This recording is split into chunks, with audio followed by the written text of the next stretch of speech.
No joke, though. Definitely. It was just everybody. So who wants the mics first? Whenever you answer, just swap the mic. I like passing it. I like passing it. Makes me feel professional. Okay, so let's start this. Back in 2012, Empire Evil did a tour, North American tour. Yep. One and only, I think. Yeah. And played Montreal. Yeah, we did. The Catacombs. And a cat. Yeah, that was brilliant. That was a great show, right? That was a Tell great us about club. that show that time. Oh, well, that was we came over with I came over. There was this. I came all over, and then I went blank. Nope. Fucking hell. We came over with Onslaught, and that was the bit. Yeah, well, I got that bit out of the way, so I'll pass it back. No, keep going. Okay. Blank after that. Yeah, came over with Onslaught. I think we had 22 shows, all back to back, no days off, travelling in a van, seriously long drives and everything. Got into Canada, and then when we got into the Catacombs, fucking hell, great show. Really, really, really great show. It was thoroughly enjoyed it. Was that which was the show we put the drummer up on the fucking balcony? That was the Catacombs. That was the balcony, yeah. Was up on a balcony. That's right, yeah. I thought it was. A round balcony, so we just went. We could put the kit up there, so we sat up there. It was great. It was fucking excellent, yeah. We just run all the cables and a couple of monitors up there, and that was it, because there just wasn't the room on the stage, and we thought, for fuck's sake, where we're going to put him? And I looked up and went, top job. Let's do that. And I think since we've done that, there's been a few other bands. Yeah, a lot of bands have been going like. Yeah, I I think so. Yeah. Brilliant. It's great as well because the drummers always smell so bad, so he was out of the way as well. That's why we always put him on a riser because they're fucking. Good job, wasn't me. I'd be pissing on you. I actually wasn't expecting him sitting so close, and it's pretty fucking bad.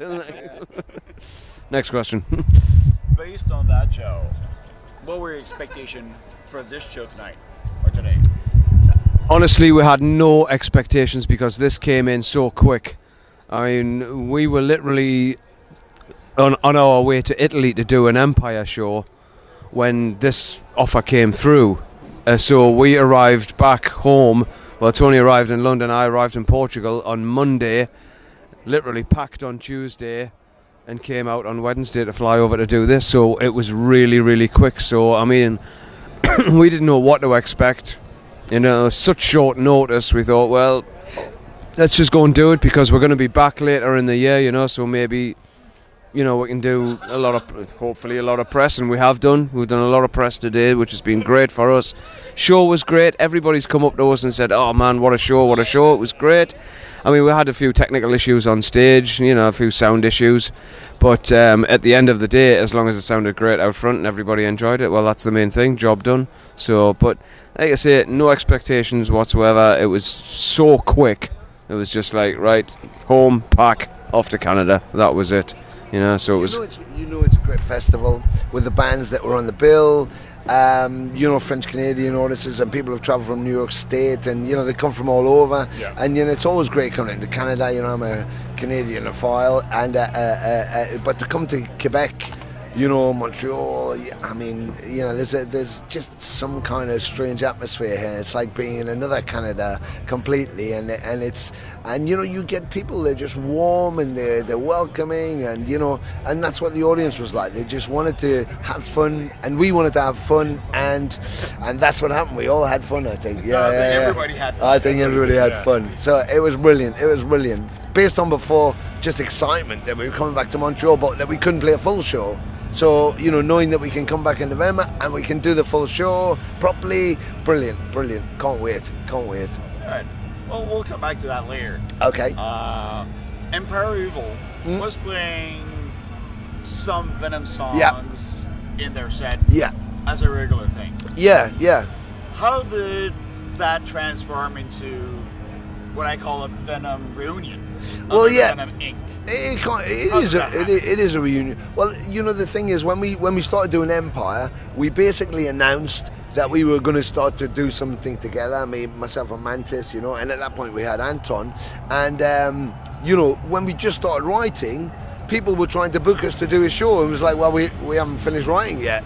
And then we wrote the first thing, which was an EP, put 2 new original songs on, and then did some covers, because we thought, let's do something that we were inspired by. So we picked our favourite songs and did that. Then we started writing for the album, and again, everybody was trying to book us. I was going, well, if we play, we don't have any songs, and they were going to play for some Venom songs then. And it was like, well, okay, so we continued with the album, got the album finished, so right, now we can go out and play, we have a set. So people were still going, play some Venom songs. It was like, okay, so I thought, right, well, let's ask them what they would want to hear. So I said, if we were there and we were playing, what would you want us to play? Of course, they said every fucking Venom song ever written. And it was like, well, we can't play everything. So we thought, well, do a list of your top 10. And we did that. I think it was something like, in the end, it was like 280 people had committed a list, you know, and then we looked at the list, we wrote our top 10, and wherever the songs converged, we went, okay, that one, and then that's how we did it. Yeah. And so when we went out and played, people were going, oh, you know, they're relying on playing Venom songs. It was like, no.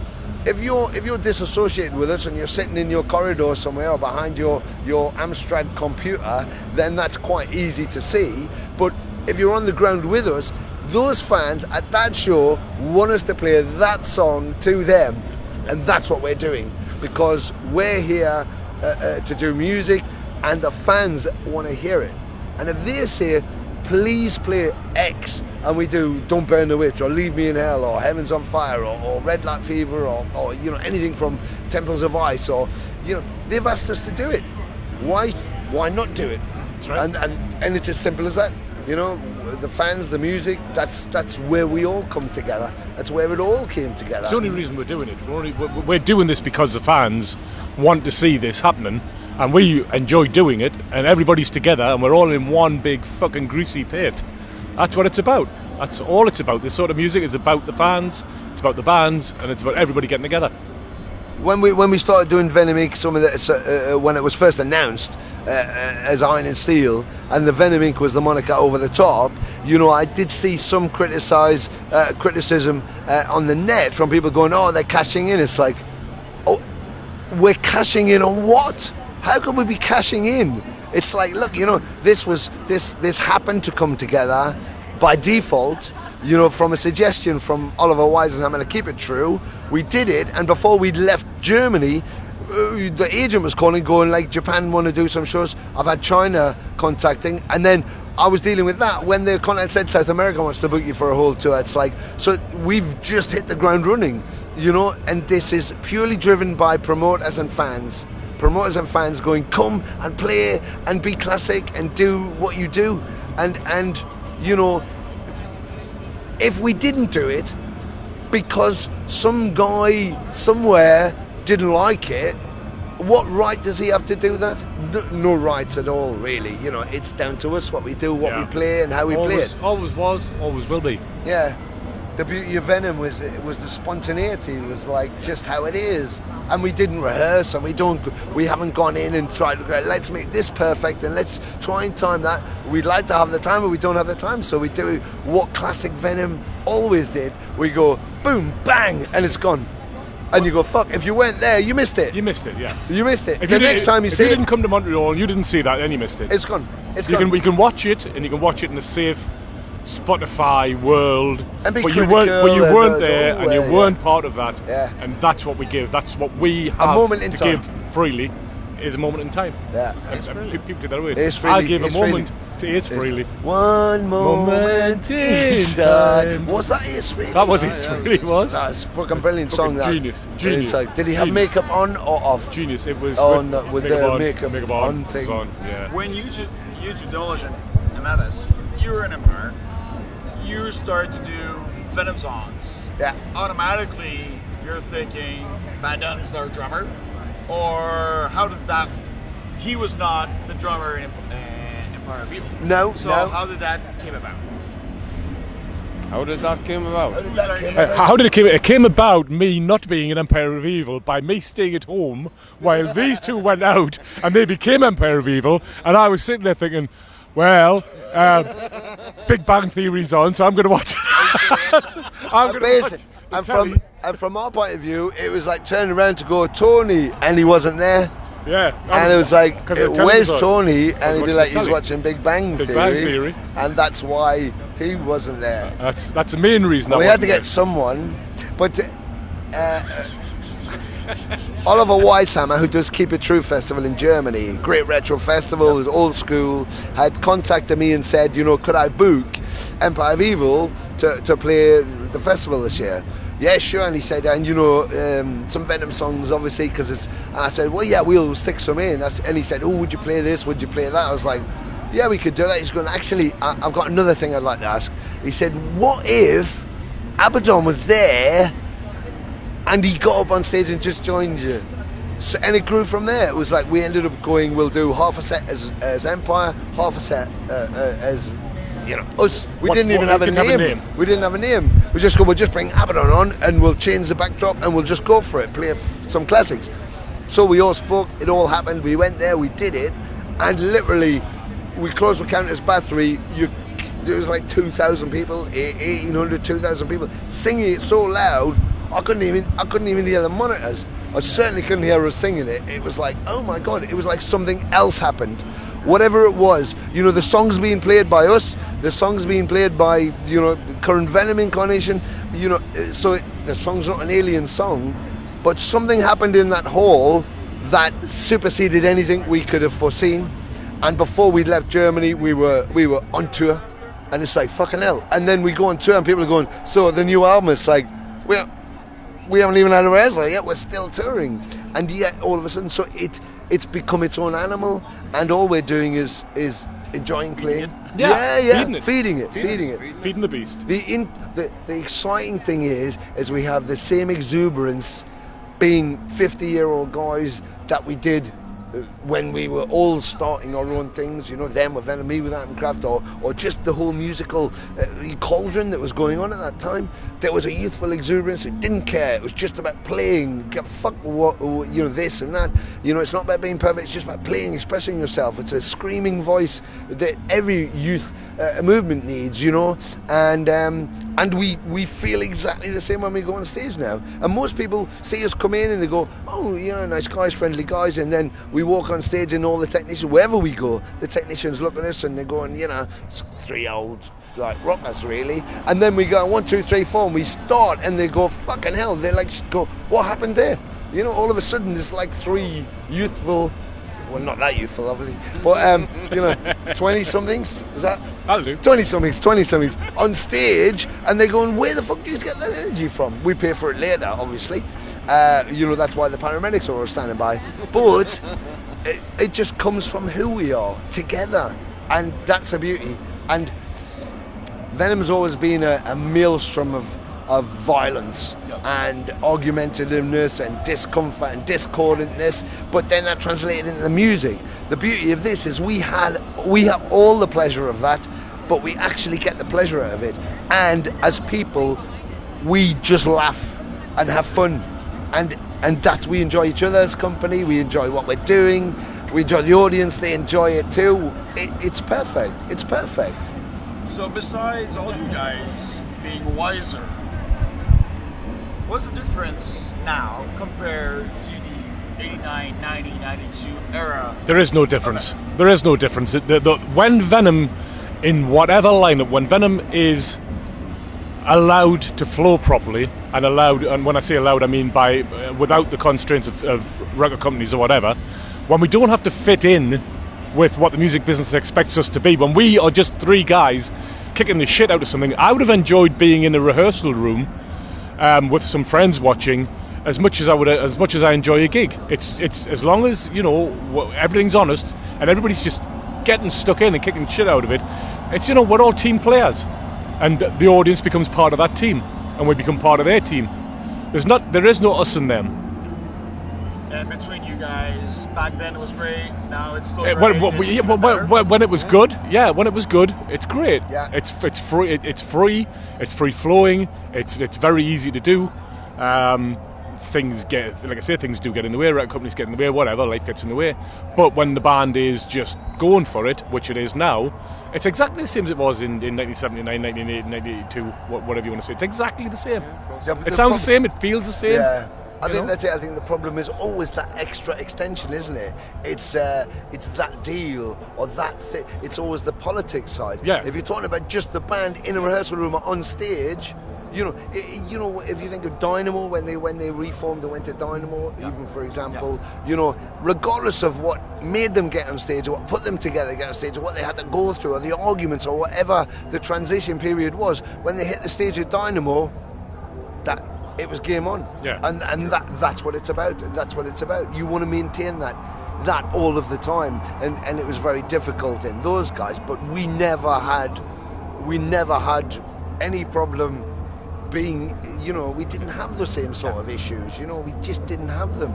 You know, it's hard to describe, but you know, meeting after all of these years on stage to play, when the last time Tony had played was the last time we'd all played together. I mean, Jeff had been playing, but not with Tony, and not those songs, with no rehearsal, from a cold start, and to come off going, fucking hell, that felt fantastic. I mean, that speaks volumes, and that's the nut of the whole thing, you know. That's why we knew we should keep doing this. We've got to keep doing this because of that, you know. Back in the day, you were called Venom. You were Venom. Venom continued on with other members. You guys did something else, and now you're Venom Incorporated, or Venom Inc. for short. Where did that name come from? Of course, you were Venom, so that name come from. Does it confuse people? Venom Inc. versus Venom. Yeah, the first thing you have to understand is that you're talking about very knowledgeable people. Yeah. The metal community, whether you call it doom, death, whatever, these people know about bands. These people know about history. They know about their Motorhead. They know about their Judas Priest. They know what they like. They take out what they like. They don't take out what they don't like. But mostly, people will listen to everybody else's music. They'll take it on board. And these people know who Venom are. And they know that Venom started with a pair of us. And the other guy was invited in, and that he's only using the name because he's been previously using the name, and that's fine, we don't mind that. When we put the band together, we were looking for a name, and Jeff come up with Iron and Steel, and Iron and Steel fit, and it was like, yeah, that feels comfortable, that feels easy, it rolls off the tongue, it's got something to do with us, with Die Hard, makes sense, it sounds heavy, sounds British, maybe that's a bit misogynistic, but it sounded right. And then everybody else was saying, yeah, but, you know, you're fucking Venom. So I'm a promoter, and I'm going to call you Venom. It's like, well, I've got no beef with that. And it was like Tony said, you know, Tony's still doing stuff, I'm doing other stuff, Jeff's doing other stuff. So that incorporates what we're doing. So the Venom Incorporated made perfect sense. Made perfect sense. People know, and you can see it. You know, and it's another one of those things that rolls away from itself. The promoters were the ones sticking Venom straight up and just ignoring everything else. The fans were then wanting to hear all the classic songs, so it's like, you know, we didn't sit down and go, well, you know what we should do? We should do this. We just went, okay, let's just play it. Whatever's happening is not, and we're not fighting it. You know why? Because we don't need to. The fans is what it's about, and it's about the music. Simple. Didn't get slack from the other Venom using the name or whatever. Or everybody's happy because they're using the name Venom, and basically they're just going to get on with whatever they're doing, and if they do their thing, then that's it. If they want to get in my fucking face, that's a really bad idea. So if they want to carry on doing what they're doing, I'm going to carry on doing what I'm doing. The only reason that there is a Venom in existence now, another Venom, is because in 2005, rightly or wrongly, and my head wasn't in the right place because I had family issues. My mother was very ill and she died in that year. And there was a license came back for one of the Venom albums, and Kronos contacted me, and I basically sent an email back going, I don't give a fuck, my mother's ill, you know, I don't give a shit about what's going on with the fucking Venom album. And then he called me, we had a long conversation, and at one point he said, you know, are you okay with me continuing Venom? And like I say, at that point I didn't give a fuck about a band name, and I was like, yeah, but I also said that I would only recognise a Venom which included at least two of the original members. Yeah. Because you know, I mean, you've got one original. He's not. We're saying original. He's not an original member. History proves, and you know, I've read some vitriolic attacks on myself and on Abaddon in the press, and all we've got to answer with is the truth. And I'm sorry, but the truth is that he was the last person to join the band Venom. It was in existence before he joined the band, and a lot of those songs were written before he joined the band. The logo was designed before he joined the band. He designed exists. and drew the logo. Full stop. That is historical fact, and that will be attested to by the 3 original members of what people know as the classic lineup of Venom, and the Venom management, and his girlfriend at the time, who was there when he was sitting scribbling on a piece of paper. Sitting drawing it, you know. I mean, everybody knows that. This is history. The people know about it. And it's like, I'm not going to be told that we can't use the logo that I designed. I'm not going to be told that we can't use the name that we had. It's like, come up and stop me doing it then. Come to me personally and stop me doing it. Don't send letters. Don't whinge on to fucking blabbermouth. Come and tell me not to do it. Come and stand in front of me and tell me not to do it. And I think the thing is, I think it's, from my point of view, you know, I think it's, I don't see how it's right that that someone can have a right to say to these guys, you can't be part of it, to rewrite the history. You know, to say those albums aren't as good as these albums, and that stuff doesn't matter anymore, and I'll just write yous out of the whole history of it. And it's like, hang on, if you're talking classic Venom, and the argument is about classic Venom, and you go, the Demolition Man's not Kronos, okay, and neither's fucking Dante or Rage, Madness or Abaddon. So, and Anton wasn't Abaddon, and Mike Hickey wasn't Madness, and Jim Clare, and I mean, it's like, hang on. So you're distinguishing between what was classic Venom. Then the album that set the whole ball and the whole world on fire was Welcome to Hell. Who was on Welcome to Hell? The 3 of them. Who wrote the stuff? Who did the logo? So it's like, you now want to take all of that away from the other guys and then say, no, just go away and play and don't bother me. You can't do anything. You know, it's larger than one person. It's about the music and it's about the fans, and that's why they can be as justified as they want to do it. And if they want me to stand there, I'll play every fucking Venom song ever, and I don't give a fuck if someone stands there and goes, it's shit with you singing. I go, fantastic, go home. Why are you here then? That's your opinion. Don't come. It's like, back to you guys. What is happening from now on? Finishing the tour, new album, lots of touring. Yeah, I mean, there's songs at demo stage, there's hundreds of riffs on hard drive, but it's going to be finding the time to actually get those done, because we've got a very heavy touring schedule towards right away up to Christmas. This is a touring band. This is a live touring band. What we do, what we feel, what we do well is go out and play live, and we want to play live to as many people as we possibly can, all over the place, all over the world. And we're very mindful of recording. We don't have commitments with record companies, so we don't have pressure from record companies. We don't have time scales for recording. If we write some new stuff and we want to put it in the set that night, we'll just do that. Yeah. And nobody can say you shouldn't do that. We'll try it. If people like it, they like it. If it doesn't work that well, that's great. We're in a unique position to be able to try stuff, see how it goes, see how people respond to it, and then just say, okay, don't worry about it, we'll leave it. Yeah. It's about not conforming. We don't have anything to conform to. It's we don't art, have to fit any genre. It's art, for fuck's sake. It's an art form. Yeah. It always has been. We're just a little piece in the middle of a big art form. Yeah. So you were talking about earlier in the interview a tour in North America. Yeah, I mean, we kick off a European tour in September. We're with Veda, Witches, Chaos, Divine Chaos. We go through Europe with that from September.